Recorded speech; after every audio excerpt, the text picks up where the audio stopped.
Hoje eu quero contar uma história para vocês. Essa história é de 1965.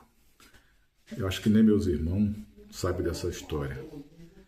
Em 1965, exatamente às 6 horas da manhã, era quando eu saía para a escola. Naquela época eu tinha 7 anos. E a gente escutou uma buzina às 6 horas da manhã, né? E todo mundo correu para ver o que era. Naquele tempo as crianças eram muito bobinhas, essas coisas todas. E a gente viu um padeiro. Que não existia, naquela época não existia padeiro, mas apareceu esse padeiro lá. E esse padeiro virou uma tradição. Era o padeiro Alcindo, o nome dele, Alcindo. E esse padeiro, quando ele chegava na porta da gente, parecia que ele trazia um jarro de flores, porque ele carregava um balaio muito grande. E os pão naquela época era grande, não é? Hoje em dia tem esses pãozinhos, né?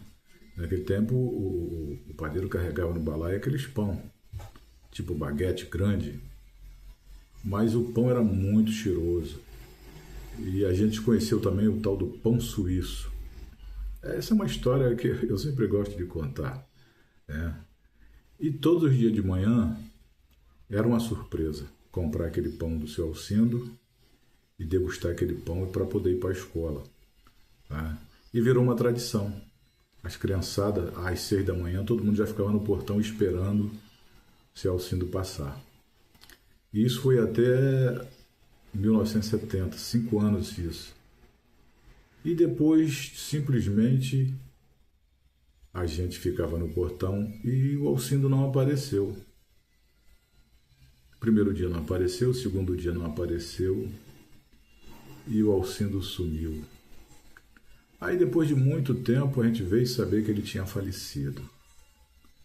Deixou na gente um grande vazio, né? Porque ele se tornou um amigo, ele foi o cara que trouxe o pão até as portas das casas das pessoas, coisa que hoje não acontece mais, né?